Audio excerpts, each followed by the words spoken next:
Hi, I'm Renee Hobbs, and I'm here today. We're talking about a piece of historic propaganda from 1969, and you're looking at it right now. It says, "We are all Portuguese." The text at the top left reads, "Equal before the homeland, equal before the law." What does the picture actually show, Yanti? What do you see? So since I don't speak and understand Portuguese, I see the picture. Okay. What do you see? I see a soldier with half face white, half face black, holding a rifle, and a kid with half of his butt naked, with half of his body white, half of his body black. Beautiful. That helps our listeners understand what we're talking about. Now we're going to hear from 3 people who were asked to reflect on these 2 questions. What questions does this propaganda raise for you? And was this propaganda beneficial or harmful?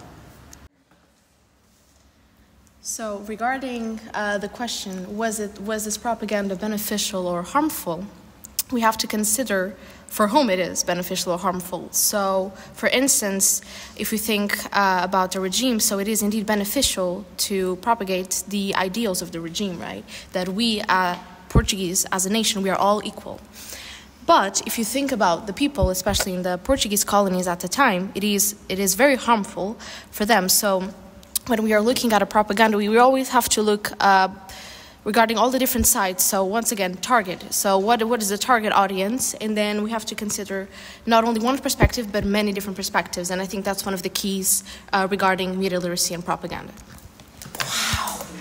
Wow, that was excellent. Excellent. I can give you an abstract look because I'm absolutely neglect in the history of Portugal.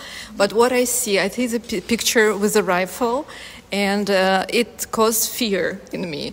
So this kind of propaganda is harmful because I feel frightened, and there is no freedom for me here. So I don't want to do anything. I just want to remove this picture, and that's it. Wow, what I love about that observation is that you are acknowledging that propaganda works when it activates strong emotions. How do you interpret this? What questions does this propaganda raise for you? And is this propaganda beneficial or harmful? It's absolutely harmful. You have to put this in the context of the colonial war in Portugal. And the idea is to give the notion that the natural population of the colonies and the colonizers have the same rights, so they have also the same obligations, which is to fight for this territory.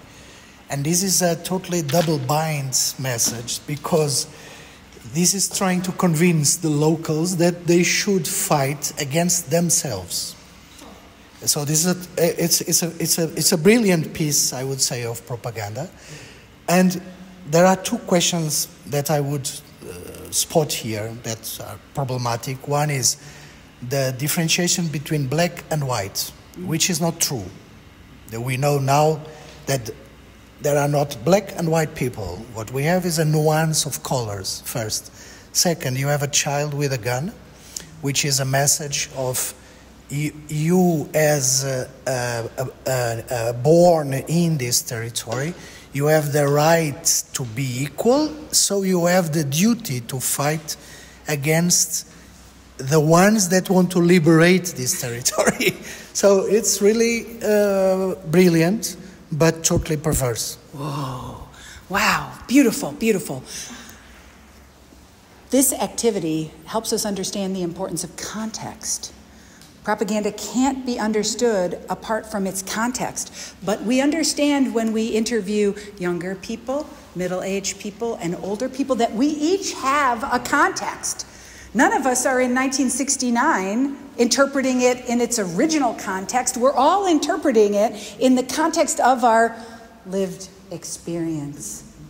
What a cool way to acknowledge how we as educators benefit from diverse students with diverse contextual lived experiences to deepen our understanding of the meaning of this propaganda.